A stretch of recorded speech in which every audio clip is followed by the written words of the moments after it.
ಆತ್ಮೀಯ ಬಂಧುಗಳೇ, ಶ್ರೀಮದ್ ಭಾಗವತಂ ಸ್ಕಂದ 3 ಭಾಗ 1 ಅಧ್ಯಾಯ 16 ದ್ವಾರಪಾಲಕರಾದ ಜಯ ವಿಜಯರಿಗೆ ಋಷಿ ಶಾಪ. ಇದರಿಂದ ಇವತ್ತು 8ನೇ ಶ್ಲೋಕವನ್ನು ತಿಳ್ಕೊಳ್ಳೋಣ. ಶ್ಲೋಕ 8. ನಾಹಂ ತಥಾದ್ಮಿ ಯಜಮಾನ ಹವಿರ್ವಿತಾನೆ ಚ್ಯೋದತ್ ಘೃತ ಪ್ಲುತಮದನ್ ಹುತ ಭುಗ್ಮುಖೇನ ಯದ್ಬ್ರಾಹ್ಮಣಸ್ಯ ಮುಖತಶ್ಚರತೋನುಘಾಸಂ ತುಷ್ಟಸ್ಯ ಮಯ್ಯ ವಹಿತೈರ್ ನಿಜ ಕರ್ಮ ಪಾಕೈಹಿ. ಅನುವಾದ: ತಮ್ಮ ಕರ್ಮ ಫಲಗಳನ್ನು ನನಗೆ ಅರ್ಪಿಸಿರುವ ಮತ್ತು ನನ್ನ ಪ್ರಸಾದದಿಂದ ಸದಾ ತೃಪ್ತರಾಗಿರುವ ಬ್ರಾಹ್ಮಣರಿಗೆ ಅರ್ಪಿಸಿದ ತುಪ್ಪದಿಂದ ಜಿನುಗುತ್ತಿರುವ ಸವಿಯುಣಿಸನ್ನು ನಾನು ಆನಂದದಿಂದ ಸವಿ ನೋಡುತ್ತೇನೆ. ನನ್ನ ಮುಖಗಳಲ್ಲಿ ಒಂದಾದ ಯಜ್ಞಾಗ್ನಿಯಲ್ಲಿ ಯಾಜ್ಞಿಕರು ಅರ್ಪಿಸುವ ಹವಿಸ್ಸಿನಿಂದ ನಾನು ಅಷ್ಟೊಂದು ಆನಂದವನ್ನು ಪಡೆಯುವುದಿಲ್ಲ. ಇದು ಶ್ಲೋಕ ಮತ್ತು ಅದರ ಅನುವಾದ. ಈಗ ಭಾವಾರ್ಥದ ಮೂಲಕ ನಾವು ಇದರ ಅರ್ಥವನ್ನು ತಿಳ್ಕೊಳ್ಳೋದಕ್ಕೆ ಪ್ರಯತ್ನ ಮಾಡೋಣ.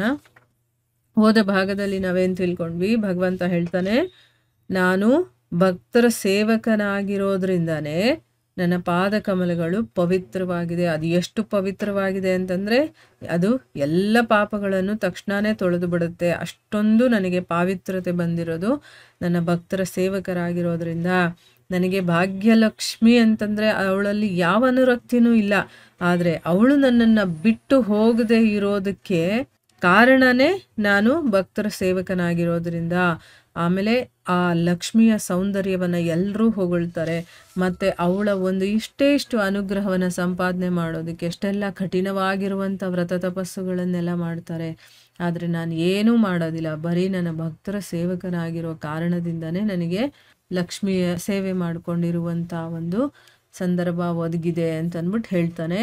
ಮುಂದುವರೆದು ಇಲ್ಲಿ ಹೇಳ್ತಾನೆ, ತಮ್ಮ ಕರ್ಮ ಫಲಗಳನ್ನು ನನಗರ್ಪಿಸಿರುವಂತಹ, ಅಂದರೆ ಏನು, ತಾವೇನೇ ಕೆಲಸ ಮಾಡಿದ್ರು ಅದರಲ್ಲಿ ಯಾವುದೇ ಫಲಾಪೇಕ್ಷೆ ಇಲ್ಲದೆ ಅದು ಎಲ್ಲ ಫಲಗಳನ್ನು ಭಗವಂತನಿಗೆ ಅರ್ಪಿಸಿರುವಂತಹ, ಮತ್ತು ನನ್ನ ಪ್ರಸಾದದಿಂದ ನಾನು ಏನು ಕೊಟ್ಟರು ಕೂಡ ಅದನ್ನು ಪ್ರಸಾದ ಅಂತ ಸ್ವೀಕಾರ ಮಾಡಿ ತೃಪ್ತರಾಗಿರುವಂಥ ಬ್ರಾಹ್ಮಣರಿದಾರಲ್ಲ, ಇಲ್ಲಿ ಜಾತಿಯಿಂದ ಬ್ರಾಹ್ಮಣರಾಗಿರುವಂಥವ್ರಲ್ಲ. ಬ್ರಾಹ್ಮಣರು ಎಂಥವ್ರು ಅಂತಂದರೆ ಬ್ರಹ್ಮನನ್ನು ಅರ್ತಿರುವಂಥವ್ರು.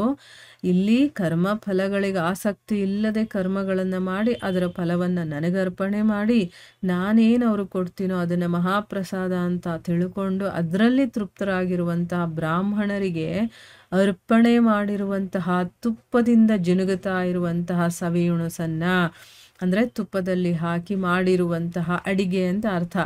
ಆ ಅಡಿಗೆಯನ್ನು ನಾನು ಆನಂದದಿಂದ ಸವಿತೀನಿ ಅಂತ ಹೇಳ್ತಾ ಇದ್ದಾನೆ. ನೋಡಿ, ಇಲ್ಲಿ ಯಾಕೆ ನಾವು ಬ್ರಾಹ್ಮಣರಿಗೆ ಕೊಡಬೇಕು ಅಂತಂದರೆ ಅವರ ಮೂಲಕ ಭಗವಂತ ಅದನ್ನು ಸ್ವೀಕಾರ ಮಾಡ್ತಾನೆ. ಅದಕ್ಕೋಸ್ಕರ ಇಲ್ಲಿ ಇನ್ನೊಂದು ವಿಶೇಷವಾಗಿ ಹೇಳ್ತಾ ಇದ್ದಾನೆ, ನನ್ನ ಮುಖಗಳಲ್ಲಿ ಒಂದಾಗಿರುವಂತಹ ಯಜ್ಞಾಗ್ನಿ. ನಾವು ಏನೇ ಹವಿಸು, ಹೋಮ, ಹವನ ಇದನ್ನೆಲ್ಲ ಮಾಡ್ತೀವಲ್ವಾ, ಅದನ್ನು ಮಾಡಬೇಕಾದ್ರೆ ನಾವು ಭಗವಂತನಿಗೆ ಸಮರ್ಪಣೆಯಾಗಲಿ ಅಂತ ಅಗ್ನಿಯಲ್ಲಿ ಹಾಕ್ತೀವಿ, ಅಗ್ನಿಗೆ ಸಮರ್ಪಣೆ ಮಾಡ್ತೀವಿ, ಆಹುತಿಯನ್ನು ಕೊಡ್ತೀವಿ ಅಲ್ವಾ. ಯಾಕೆ ಅಗ್ನಿಯಲ್ಲಿ ಕೊಡೋದು ಅಂದರೆ ಭಗವಂತನ ಒಂದು ಮುಖ ಅದು, ಅಲ್ಲಿಂದ ಭಗವಂತ ಸ್ವೀಕಾರ ಮಾಡ್ತಾನೆ ಅಂತ ಅಂದ್ಬಿಟ್ಟು. ಸೊ ಆ ಅಗ್ನಿಯಲ್ಲಿ ಯಾಜ್ಞಿಕರು, ಯಜ್ಞವನ್ನು ಮಾಡುವಂಥವ್ರು ಅರ್ಪಣೆ ಮಾಡ್ತಾರಲ್ಲ, ಆ ಹವಿಸ್ಸಿನಿಂದ ನಾನು ಅಷ್ಟೊಂದು ಆನಂದ ಪಡೆಯೋದಿಲ್ಲ. ಅಂದರೆ ಇಲ್ಲಿ ನೀವು ಯಜ್ಞ ಹೋಮ ಇದನ್ನೆಲ್ಲ ಮಾಡಿ ಅದರಲ್ಲಿ ಹವಿಸ್ಸನ್ನು ಅರ್ಪಣೆ ಮಾಡ್ತಿರಲ್ಲ, ಅದರಿಂದ ನಾನು ಸಂತೋಷ ಪಡೋದಿಲ್ಲ. ಆದರೆ ಯಾರು ತಮ್ಮ ಕರ್ಮ ಫಲಗಳನ್ನೆಲ್ಲ ನನಗೇ ಅರ್ಪಣೆ ಮಾಡಿ ನಾನು ಕೊಟ್ಟಿದ್ರಲ್ಲಿ ತೃಪ್ತಿ ಪಟ್ಕೊಂಡಿದ್ದಾರಲ್ಲ, ಅಂಥ ಬ್ರಾಹ್ಮಣರಿಗೆ ನಾವೇನಾದರೂ ಭೋಜನವನ್ನು ಬಡಿಸಿದ್ರೆ, ಅದು ತುಪ್ಪದಿಂದ ಮಾಡಿರುವಂಥ ಶ್ರೇಷ್ಠವಾದಂಥ ಭೋಜನವನ್ನು ನಾವು ಅವ್ರಿಗೆ ಅರ್ಪಣೆ ಮಾಡ್ತೀವಲ್ವ, ಅವರು ಅದನ್ನು ತಿಂತಾರೆ ನೋಡಿ, ಅದರಲ್ಲಿ ನಾನು ಆನಂದ ಪಡ್ತೀನಿ ಅಂತ ಇಲ್ಲಿ ಹೇಳ್ತಾ ಇದ್ದಾನೆ. ಯಾರು ಭಗವಂತನ ಭಕ್ತರು ಇರ್ತಾರೋ ಅವರಿಗೆ ಮನೆಗೆ ಕರೆದು ಊಟ ಹಾಕೋದಿದೆಯಲ್ಲ, ಅದು ತುಂಬ ಶ್ರೇಷ್ಠವಾಗಿರುವಂಥದ್ದು.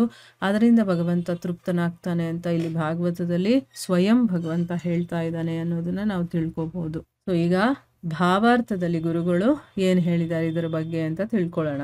ಭಗವದ್ಭಕ್ತನು ಅಥವಾ ವೈಷ್ಣವನು ಭಗವಂತನಿಗೆ ಅರ್ಪಿಸದೆ ತಾನು ಏನನ್ನೂ ಸ್ವೀಕರಿಸುವುದಿಲ್ಲ. ವೈಷ್ಣವನು ತನ್ನೆಲ್ಲ ಕರ್ಮ ಫಲಗಳನ್ನು ಭಗವಂತನಿಗೆ ಸಮರ್ಪಿಸಿರುವುದರಿಂದ ಭಗವಂತನಿಗೆ ಮೊದಲು ಸಮರ್ಪಿಸದೆ ಯಾವ ಉಣಿಸನ್ನೂ ತಾನು ರುಚಿ ನೋಡುವುದಿಲ್ಲ. ತನಗೆ ಅರ್ಪಿಸಿದ ಎಲ್ಲ ಭಕ್ಷ್ಯಗಳನ್ನು ವೈಷ್ಣವನ ಬಾಯಿಗೆ ನೀಡುವುದರಲ್ಲಿ ಭಗವಂತನು ಸಂತೋಷ ಪಟ್ಟುಕೊಳ್ಳುತ್ತಾನೆ. ಭಗವಂತನು ಯಜ್ಞಾಗ್ನಿ ಮುಖೇನ ಮತ್ತು ಬ್ರಾಹ್ಮಣರ ಮುಖದಿಂದ ಭಕ್ಷಿಸುತ್ತಾನೆಂಬುದು ಈ ಶ್ಲೋಕದಿಂದ ಸ್ಪಷ್ಟವಾಗಿದೆ. ನೋಡಿ, ಇಲ್ಲಿ ಭಗವದ್ಭಕ್ತ ಆಗಿರ್ಬೋದು, ವೈಷ್ಣವ ಆಗಿರ್ಬೋದು, ಭಗವಂತನಿಗೆ ಅರ್ಪಣೆ ಮಾಡದೆ ಅವನು ಏನೂ ತಿನ್ನಲ್ಲ. ಮೊದಲು ಭಗವಂತನಿಗೆ ಅದನ್ನು ಸಮರ್ಪಣೆ ಮಾಡಿ ಆಮೇಲೆ ಅವನು ಎಲ್ಲವನ್ನ ಸ್ವೀಕಾರ ಮಾಡ್ತಾನೆ. ವೈಷ್ಣವ ಏನು ಮಾಡ್ತಾನೆ, ತಾನು ಏನೇ ಕೆಲಸ ಮಾಡಿದ್ರು ಅದರ ಫಲಗಳನ್ನೆಲ್ಲ ಭಗವಂತನಿಗೆ ಸಮರ್ಪಣೆ ಮಾಡೋದ್ರಿಂದ ಅವನು ಭಗವಂತನಿಗೆ ಅರ್ಪಣೆ ಮಾಡದೆ ಏನೂ ಅವನು ರುಚಿ ನೋಡೋದಿಲ್ಲ. ತನಗೆ ಅರ್ಪಣೆ ಮಾಡಿರುವಂಥ ಎಲ್ಲ ಭಕ್ಷ್ಯಗಳನ್ನು ಕೂಡ, ಅಂದರೆ ಭಗವಂತನಿಗೆ ನಾವು ಏನೇ ಅರ್ಪಿಸಿದ್ರು ಕೂಡ ಅದು ವೈಷ್ಣವನ ಬಾಯಿಗೆ ನೀಡೋದ್ರಿಂದ ಭಗವಂತ ತೃಪ್ತಿ ಪಟ್ಕೊಳ್ತಾನೆ. ಮೊದಲು ಅವನು ಕೊಡಬೇಕು, ಅದರಿಂದ ಅವನಿಗೆ ಸಂತೋಷ ಆಗುತ್ತೆ. ನಮಗೇನು ಗೊತ್ತಾಯ್ತು ಇಲ್ಲಿ, ಯಜ್ಞಾಗ್ನಿಯ ಮುಖಾಂತರ ಮತ್ತು ಬ್ರಾಹ್ಮಣರ ಮುಖಾಂತರ ಭಗವಂತ ಭಕ್ಷಣೆ ಮಾಡ್ತಾನೆ ಅನ್ನೋದು ಇಲ್ಲಿ ನಮಗೆ ಗೊತ್ತಾಗುತ್ತೆ. ಅದಕ್ಕೋಸ್ಕರನೇ ಪಿತೃಪಕ್ಷ ಬಂದಾಗಲೂ ಕೂಡ ಬ್ರಾಹ್ಮಣರಿಗೆ ಕೊಡಬೇಕು ಅಂತ ಹೇಳೋದು. ಯಾಕೆ, ಆ ಮುಖಾಂತರ ಭಗವಂತ ಸ್ವೀಕಾರ ಮಾಡ್ತಾನೆ, ಪಿತೃಗಳು ಸ್ವೀಕಾರ ಮಾಡ್ತಾರೆ ಅಂತಂದ್ಬಿಟ್ಟು ಇದೆಲ್ಲ ಕಟ್ಟುಕತೆ ಅಂತ ಅನ್ನಿಸ್ಬೋದು. ಆದರೂ ಕೂಡ ಇಲ್ಲಿ ಸ್ವಯಂ ಭಗವಂತನೇ ಅದನ್ನು ಹೇಳ್ತಾ ಇದ್ದಾನೆ ಅಂದಮೇಲೆ ಇದನ್ನು ನಾವು ಒಪ್ಕೋಬೇಕಾಗತ್ತೆ. ಇಲ್ಲಿ ಯಜ್ಞಗಳನ್ನು ಮಾಡಿದಾಗ ಅಗ್ನಿಯ ಮುಖಾಂತರ ಭಗವಂತ ಸ್ವೀಕಾರ ಮಾಡ್ತಾನೆ. ಅದೇ ಯಾರು ಭಗವಂತನನ್ನು ಸರ್ವಸ್ವ ಅಂತ ತಿಳ್ಕೊಂಡಿರ್ತಾರೋ ಅಂಥ ಬ್ರಾಹ್ಮಣರಿಗೆ ನಾವು ಭೋಜನವನ್ನು ಮಾಡಿಸಿದಾಗ ಅವರ ಮುಖಾಂತರ ಕೂಡ ಭಗವಂತ ಭಕ್ಷಣೆ ಮಾಡ್ತಾನೆ ಅನ್ನೋದು ಗೊತ್ತಾಗುತ್ತೆ. ಭಗವಂತನ ತೃಪ್ತಿಗಾಗಿ ಯಜ್ಞದಲ್ಲಿ ಅನೇಕ ವಸ್ತುಗಳನ್ನು, ಧಾನ್ಯಗಳನ್ನು, ತುಪ್ಪ ಇತ್ಯಾದಿ ಅರ್ಪಿಸಲಾಗುತ್ತದೆ. ಭಗವಂತನು ಬ್ರಾಹ್ಮಣರು ಮತ್ತು ಭಕ್ತರಿಂದ ಹವಿಸ್ಸನ್ನು ಸ್ವೀಕರಿಸುತ್ತಾನೆ ಮತ್ತು ಬ್ರಾಹ್ಮಣರಿಗೆ ಮತ್ತು ವೈಷ್ಣವರಿಗೆ ಭಕ್ಷಿಸಲೆಂದು ಕೊಟ್ಟ ಏನನ್ನೇ ಆಗಲಿ ಭಗವಂತನು ಸ್ವೀಕರಿಸುತ್ತಾನೆ ಎಂದು ಬೇರೆಡೆಯಲ್ಲಿ ಹೇಳಿದೆ. ಆದರೆ ಅವನು ಬ್ರಾಹ್ಮಣರು ಮತ್ತು ವೈಷ್ಣವರಿಗೆ ಅರ್ಪಿಸಿದ ನೈವೇದ್ಯವನ್ನು ಇನ್ನೂ ಹೆಚ್ಚು ಆಸ್ವಾದಿಸುತ್ತಾನೆಂದು ಇಲ್ಲಿ ಹೇಳಿದೆ. ಅಂದರೆ ಈಗ ನಾವು ಯಜ್ಞಗಳನ್ನು ಮಾಡಬೇಕಾದ್ರೆ ಭಗವಂತನನ್ನು ತೃಪ್ತಿಪಡಿಸ್ಬೇಕು ಅಂತ ಬೇಕಾದಷ್ಟು ರೀತಿಯ ಧಾನ್ಯಗಳನ್ನು, ತುಪ್ಪ ಇದನ್ನೆಲ್ಲ ಅರ್ಪಣೆ ಮಾಡೋದು ನಮಗೆಲ್ಲ ಗೊತ್ತಿರೋ ವಿಚಾರನೇ ಅಲ್ವಾ. ಸೊ ಅದರ ಮುಖಾಂತರ ಭಗವಂತ ಹವಿಸ್ಸನ್ನು ಸ್ವೀಕಾರ ಮಾಡ್ತಾನೆ.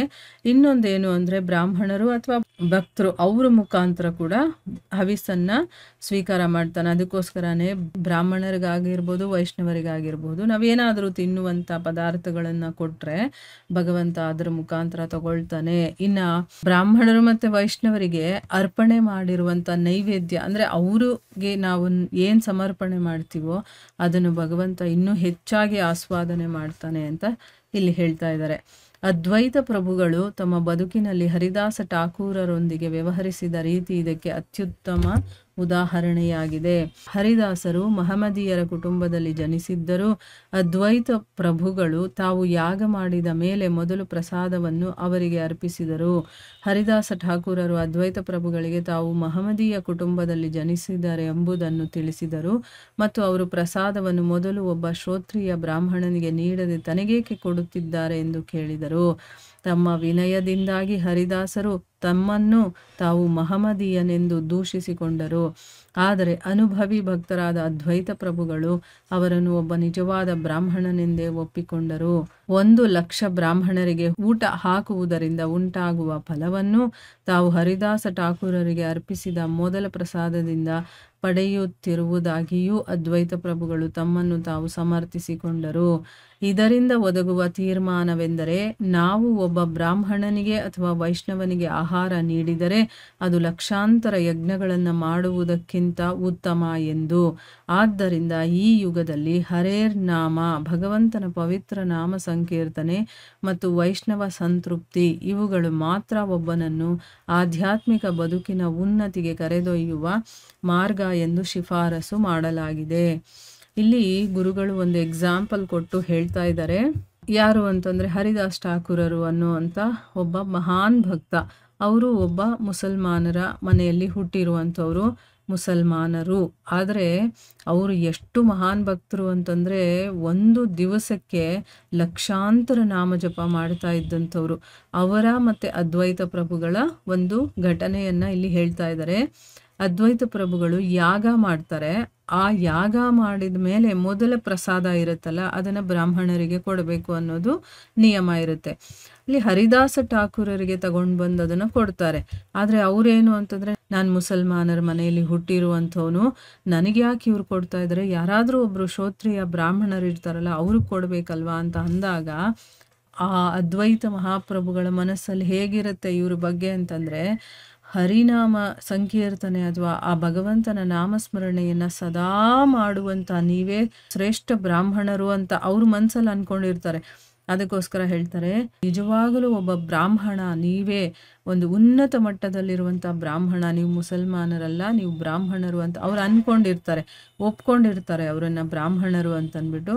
ಸೊ ಅವರಿಗೆ ಅವರು ಮೊದಲ ಪ್ರಸಾದವನ್ನು ಕೊಡ್ತಾರೆ. ಈಗ ಒಬ್ಬ ಯಾರು ಭಗವಂತನಿಗೆ ಸಮರ್ಪಣೆ ಮಾಡ್ಕೊಂಡಿರ್ತಾನೋ ಅಂಥ ಒಬ್ಬ ಬ್ರಾಹ್ಮಣರಿಗೆ ಒಂದು ಊಟ ಕೊಡೋದ್ರಿಂದ 1,00,000 ಬ್ರಾಹ್ಮಣರಿಗೆ ಊಟ ಹಾಕೋದರ ಒಂದು ಫಲ ಸಿಗುತ್ತೆ.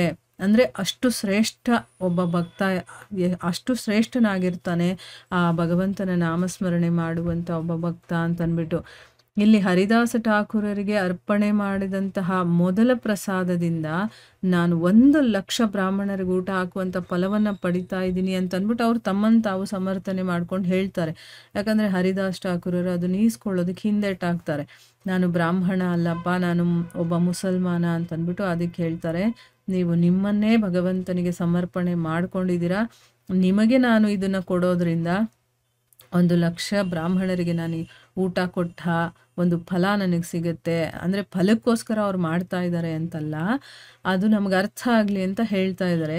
ಇದರಿಂದ ನಮಗೆ ಗೊತ್ತಾಗೋದೇನು ಅಂತಂದರೆ, ನಾವು ಒಬ್ಬ ಬ್ರಾಹ್ಮಣನಿಗಾಗಿರ್ಬೋದು, ವೈಷ್ಣವನಿಗಾಗಿರ್ಬೋದು, ಆಹಾರವನ್ನು ಕೊಟ್ಟಾಗ ಅದು ಲಕ್ಷಾಂತರ ಯಜ್ಞಗಳನ್ನು ಮಾಡಿದಾಗ ನಮಗೇನು ಫಲ ಸಿಗುತ್ತೋ ಅದಕ್ಕಿಂತ ಉತ್ತಮ ಇದು ಅಂತಂದ್ಬಿಟ್ಟು ಹೇಳ್ತಾ ಇದ್ದಾರೆ. ಅದಕ್ಕೋಸ್ಕರನೇ ಈ ಒಂದು ಯುಗದಲ್ಲಿ, ಕಲಿಯುಗದಲ್ಲಿ ಹರೇರ್ ನಾಮ ಮತ್ತು ಭಗವಂತನ ಪವಿತ್ರವಾದ ನಾಮ ಸಂಕೀರ್ತನೆ ಇದೆಯಲ್ಲ, ಅದು ಮತ್ತು ವೈಷ್ಣವ ಸಂತೃಪ್ತಿ, ಇದು ಮಾತ್ರ ಒಬ್ಬನ್ನ ಆಧ್ಯಾತ್ಮಿಕ ಮಟ್ಟಕ್ಕೆ ನಮ್ಮನ್ನು ಕರ್ಕೊಂಡು ಹೋಗುವಂಥ ಮಾರ್ಗಗಳು ಅಂತ ಹೇಳ್ತಾ ಇದ್ದಾರೆ. ಅಂದರೆ ಈಗ ನಾವು ಮಾಡಬೇಕಾಗಿರುವಂಥದ್ದು ವ್ರತ, ತಪಸ್ಸು, ಆಮೇಲೆ ಇನ್ನೇನೇನೋ ಕಷ್ಟವಾಗಿರುವಂಥದ್ದು ಏನು ಮಾಡಬೇಕಾಗಿಲ್ಲ. ಯಾಕಂದರೆ ಈ ಕಲಿಯುಗದಲ್ಲಿ ನಾವು ಮಾಡೋದಕ್ಕೆ ಸಾಧ್ಯವೂ ಇಲ್ಲ. ನಮಗೆ ಕೊಟ್ಟಿರುವಂಥದ್ದೇನು ಕಲಿಯುಗದಲ್ಲಿ ಅಂದರೆ ಹರೇರ್ ನಾಮ, ಭಗವಂತನ ನಾಮ ಸಂಕೀರ್ತನೆ ಮಾಡುವಂಥದ್ದು, ಭಗವಂತನ ಬಗ್ಗೆ ಕೇಳೋದು, ಹೇಳೋದು, ಮತ್ತು ವೈಷ್ಣವರು ಯಾರು ಇರ್ತಾರೋ ಅವರನ್ನು ಸಂತೃಪ್ತಿಗೊಳಿಸೋದು. ಇಷ್ಟು ಮಾಡಿದ್ರೆ ಸಾಕು. ನಾವು ಇದಕ್ಕಿಂತ ಹೆಚ್ಚಿಂದು ನಾವು ಮಾಡಬೇಕಾಗಿಲ್ಲ, ಮಾಡೋದಕ್ಕಾಗೋದಿಲ್ಲ ಅಂತ ಹೇಳ್ತಾ ಇದ್ದಾರೆ. ಯಾಕಂದರೆ ಆಯಾ ಯುಗಕ್ಕೆ ತನ್ನದೇ ಆದಂಥ ಒಂದು ವಿಶೇಷತೆ ಇರುತ್ತೆ ಮತ್ತು ನ್ಯೂನ್ಯತೆಗಳು ಇರುತ್ತೆ. ನಾವು ಸತ್ಯಯುಗದಲ್ಲಿ ಮಾಡ್ತಾ ಇದ್ರಲ್ಲ, ಆ ರೀತಿನೇ ನಾವು ತಪಸ್ ಮಾಡಿಕೊಂಡೇ ಭಗವಂತನನ್ನು ಪಡಿತೀವಿ ಅಂದರೆ ಸಾಧ್ಯನೇ ಇಲ್ಲ. ಇಲ್ಲಿ ತಪಸ್ ಮಾಡೋಕ್ಕಾಗೋದು ಇಲ್ಲ, ಅಂಥ ವಾತಾವರಣನೂ ಇಲ್ಲ, ಅಂಥ ಮನಸ್ಥಿತಿ ಮನುಷ್ಯರಿಗೂ ಇಲ್ಲ, ಆಗೋದು ಇಲ್ಲ. ಇಲ್ಲಿ ಹರಿನಾಮ ಸಂಕೀರ್ತನೆ, ನೀವು ಭಗವಂತನ ನಾಮಸ್ಮರಣೆ ಬರೀ ಜಪ ಮಾಡ್ತಾ ಇದ್ರೂ ಸಾಕು, ಇಲ್ಲ ಭಗವಂತನ ಬಗ್ಗೆ ಕೇಳ್ತಾ ಇರ್ತೀವಲ್ವ, ಅದು ನಾಮ ಸಂಕೀರ್ತನೆನೇ. ಅದನ್ನು ಕೇಳಿದ್ರೂ ಸಾಕು. ಶ್ರವಣಕ್ಕೆ ತುಂಬ ಇಂಪಾರ್ಟೆನ್ಸ್ ಅದಕ್ಕೆ ಧರ್ಮಗ್ರಂಥಗಳಲ್ಲಿ ಕೊಟ್ಟಿರುವಂಥದ್ದು. ಕೇಳೋದು ಕೇಳೋದು ಕೇಳೋದು, ಏನು ಕೇಳಿರ್ತೀವೋ ಅದನ್ನು ಶ್ರದ್ಧಾ ಭಕ್ತಿಯಿಂದ ಕೇಳಿ ನಮ್ಮ ಜೀವನದಲ್ಲಿ ಆದಷ್ಟು ಅಳವಡಿಸ್ಕೊಳ್ತಾ ಹೋಗೋದು. ಯಾರಾದರೂ ವೈಷ್ಣವರು ಸಿಕ್ಕಿದ್ರೆ ನಮ್ಮ ಕೈಯಲ್ಲಿ ಆದ ಮಟ್ಟಿಗೆ ಅವರಿಗೆ ಸೇವೆ ಮಾಡೋದು. ಇಷ್ಟು ಮಾಡಿದ್ರೆ ಸಾಕು ಕಲಿಯುಗದಲ್ಲಿ ಅಂತ ಇಲ್ಲಿ ಗುರುಗಳು ನಮಗೆ ಮಾರ್ಗದರ್ಶನವನ್ನು ಕೊಡ್ತಾ ಇದ್ದಾರೆ. ಸೊ ಇಲ್ಲಿಗೆ ನಾವು ನಿಲ್ಲಿಸೋಣ. ಹರೇ ಕೃಷ್ಣ.